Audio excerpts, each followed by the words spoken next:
ఏమండి కార్తీక మాసంలో ఉల్లి వెల్లుల్లి లేకుండా వెజిటబుల్స్ తినాలంటే బోర్ కొడుతుందా? ఒక్కసారి ఈ రెసిపీని ట్రై చేయండి, మీకు ఆ ఫీలింగే ఉండదు. ఫస్ట్ అయితే మీ దగ్గర ఏమేం వెజిటబుల్స్ ఉన్నాయో అవన్నీ చిన్న చిన్న ముక్కలు కట్ చేసి పక్కన పెట్టేసుకోండి.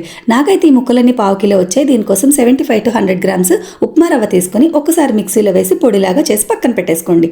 తర్వాత మనం కట్ చేసుకున్న వెజిటబుల్స్ అన్నిటినీ కూడా ఒక బౌల్లో వేసేసుకుని దానిలో ఉప్పు, జీలకర్ర, చాప్ చేసిన పచ్చిమిర్చి, కొంచెం పెరుగు, మనం ముందుగానే గ్రైండ్ చేసి పెట్టుకున్న రవ్వ పొడి వేసేసి కలిపేసుకోవాలి. తర్వాత అవసరమైనంత వరకు కొంచెమే నీళ్లు వేసుకొని ఇలా చిక్కగా కలుపుకొని పక్కన పెట్టేసుకోవాలి. మూత పెట్టి 10 minutes పక్కన పెడితే రవ్వ పొడి నాని మంచిగా మనకి బైండ్ అవుతుందన్నమాట.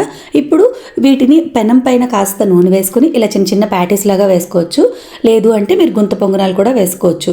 మీరు అబ్జర్వ్ చేస్తే ఇందులో పిండి తక్కువ ఉంది, వెజిటబుల్స్ ఎక్కువ ఉన్నాయి. హెల్త్కి హెల్త్, టేస్ట్కి టేస్ట్. ఇవి ప్లెయిన్గా తిన్నా బాగుంటాయి. మేమైతే ఆవకాయతో తిన్నాం, మీరు కావాలంటే సాస్తో కూడా తినొచ్చు. వీడియో నచ్చితే లైక్ చేసి షేర్ చేసి మన ఛానల్ సబ్స్క్రైబ్ చేసుకోండి. బాయ్.